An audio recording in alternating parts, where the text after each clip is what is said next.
तो वक्फ संशोधन विधेयक 2024 कल यानी 2 अप्रैल को पेश होने के लिए संसद में तैयार है। अब बताया ये जा रहा है कि जो वक्फ अधिनियम था 1995 का, उसमें कई बदलाव किए गए हैं। दरअसल जेपीसी का गठन किया गया था और जेपीसी ने 14 संशोधन को मंजूरी दी है।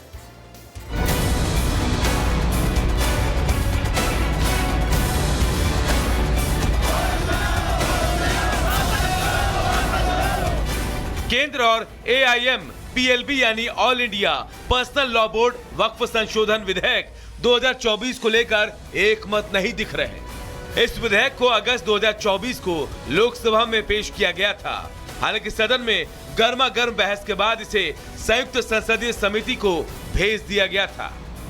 वक्फ बोर्ड के संचालन और संपत्ति प्रबंधन को विनियमित करने के मकसद से इस विधेयक को लाने के बाद देश भर में विरोध प्रदर्शन शुरू हो गए हैं। AIMPLB ने इसे संविधान पर हमला और मुसलमानों को निशाना बनाने वाला कदम बताया। तमिलनाडु विधानसभा ने एक प्रस्ताव पारित कर केंद्र से वक्फ संशोधन विधेयक 2024 को वापस लेने की अपील की। इसमें दलील दी गई कि मुसलमानों से संविधान के अनुच्छेद 26 के तहत उनकी भूमि, संपत्ति और धार्मिक अधिकार छीन लेगा। इस विधेयक का मकसद वक्फ अधिनियम 1995 में संशोधन करना है ताकि वक्फ संपत्ति के विनियम और प्रबंधन से संबंधित मुद्दों का समाधान किया जा सके। इस्लाम में कानून का एक बड़ा पहलू वक्फ धार्मिक या धर्मार्थ इस्तेमाल के लिए संपत्ति को नामित करना है। इसका प्रबंधन मुतवली द्वारा किया जाता है, जो अपरिवर्तनीय स्वामित्व के साथ इन संपत्तियों की देखरेख और प्रशासन करता है। वक्फ बोर्ड भारत में 9,40,000 एकड़ में फैली 8,70,000 संपत्तियों की देखरेख करता है, जिनकी कीमत 1,20,000 करोड़ रुपए है।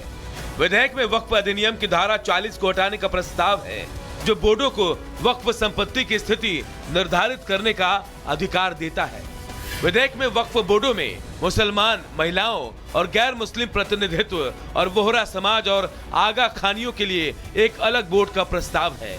यह विधेयक जिला कलेक्टरों को वक्फ संपत्ति विवादों पर अधिकार देता है और वक्फ बोर्ड की शक्तियों को सीमित करने के लिए 40 संशोधन पेश करता है, जिससे देश भर में 8,70,000 से ज्यादा अचल और 16,000 चल संपत्तियों का प्रबंधन करने वाले 32 बोर्ड प्रभावित होंगे। वक्फ संशोधन विधेयक ने केंद्र सरकार और AIMPLB समर्थित विपक्षी दलों के बीच लंबे समय से चल रहे विवाद को और तेज कर दिया है। अब 2 अप्रैल को वक्फ संशोधन विधेयक 2024 संसद में पेश होने जा रहा है। Bureau report, Republic Bharat. तो देखिए, वक्फ संशोधन बिल को लेकर बीजेपी ये दावा कर रही है कि मुस्लिमों का जो अधिकार है वो नहीं छीना जाएगा, बल्कि जो जमीन हड़पने का सिलसिला काफी समय से चला आ रहा है वो खत्म होगा। लेकिन अब आपको ग्राफिक्स के जरिए हम बता देते हैं कि आखिरकार नए बिल में है क्या और ये इंपॉर्टेंट क्यों है। तो जमीन पर दावा करने वाला अब अपील कर सकेगा। इसके अलावा ट्रिब्यूनल और रेवेन्यू में भी अपील वो कर सकेगा। ये भी आपको बता दें कि सिविल कोर्ट या हाई कोर्ट में वो अपील कर सकता है और ट्रिब्यूनल के फैसले को इस दौरान चुनौती भी दी जाएगी। वक्फ का दान में मिली जमीन पर ही सिर्फ और सिर्फ हक हो सकता है, क्योंकि इससे पहले वक्फ जिस भी जमीन पर उंगली इशारा कर देता है वो उसके नाम हो जाती है। वक्फ का दान में मिली जमीन पर ही हक होगा, यह हमने आपको ऑलरेडी बता दिया। बिना दान की जमीन वक्फ की संपत्ति होगी ही नहीं, ये नया प्रावधान इसमें है। और बिना दान की जमीन पर मस्जिद वक्फ की नहीं होगी। ये भी आपको बता दें कि वक्फ में 2 महिलाओं की एंट्री की बात कही गई है और दूसरे धर्म के 2 सदस्यों को शामिल करने का भी इसमें प्रावधान है। इसलिए नया बिल काफी ज्यादा महत्वपूर्ण बताया जा रहा है। वक्फ बिल को माना जा रहा है कि इसी संसद सत्र में पेश किया जा सकता है और ये मोदी सरकार के लिए एक सबसे बड़ी चुनौती है। चुनौती इसलिए है क्योंकि all India Muslim personal law board से लेकर के पूरा विपक्ष इसका विरोध कर रहा है। देखिए रिपोर्ट।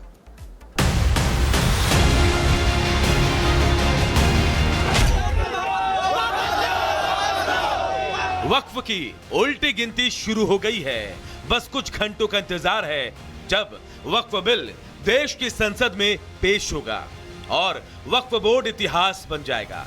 लेकिन उसके पहले बीजेपी अपने सहयोगियों से वक्फ बिल पर साथ देने की अपील कर रही है। सहयोगियों को मनाने की जिम्मेदारी राजनाथ सिंह और गृह मंत्री अमित शाह को सौंपी गई है।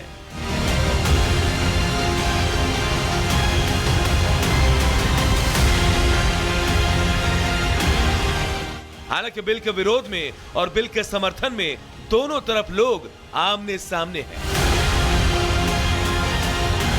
ईद की नमाज के दौरान नमाजियों ने हाथ पर काली पट्टी बांधकर वक्फ बिल का विरोध किया। विरोध ऑल इंडिया पर्सनल मुस्लिम लॉ बोर्ड की अपील पर किया गया है, लेकिन अब वक्फ बिल के समर्थन में केरल कैथोलिक बिशप्स काउंसिल खुल्लम खुल्ला उतर आई है। केरल कैथोलिक बिशप काउंसिल की मांग है कि केरल और देश के सभी सांसद वक्फ बिल का समर्थन करें। सैयद यासिर जिलानी ने वक्फ बिल का समर्थन किया है। उनका कहना है कि वक्फ बिल कानून में संशोधन की जरूरत है। वक्फ संशोधन बिल गरीब मुसलमानों के हक के लिए आ रहा है।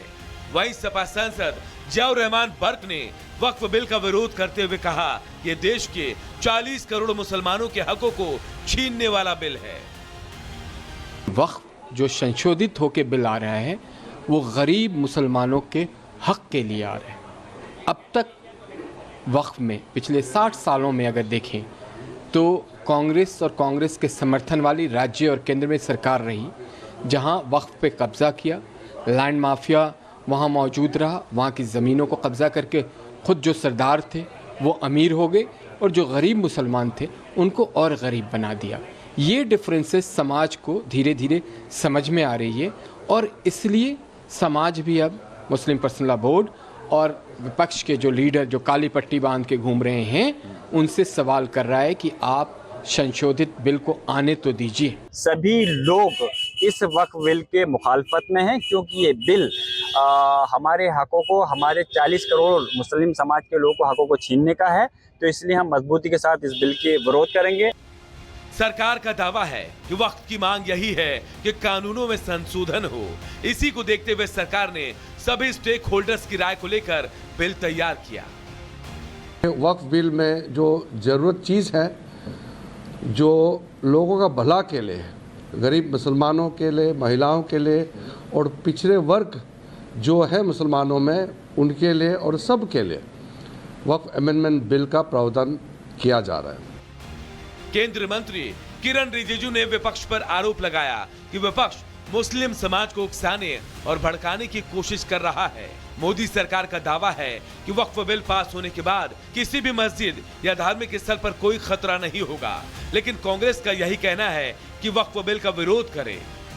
जो वक्फ विधेयक है वो हमारे संविधान पर एक सीधा आक्रमण है, सीधा आक्रमण है, हमारे संविधान के बुनियादी संरचना के खिलाफ है, पर वो बुलडोज किया जा रहा है। हम बिल्कुल विरोध करेंगे, सारी विपक्ष की पार्टियां विरोध करेंगे। और सवाल ये है जेडीयू क्या करेगी, टीडीपी क्या करेगी, जो अपने आप को सेक्युलर पार्टी कहते हैं। वक्फ बिल को लेकर कोई कंफ्यूजन ना हो, इसके लिए पीएम मोदी ने केंद्रीय गृह मंत्री अमित शाह और रक्षा मंत्री राजनाथ सिंह को गठबंधन में सहयोगियों के साथ बातचीत करने को कहा गया है। दरअसल टीएमसी और जेडीयू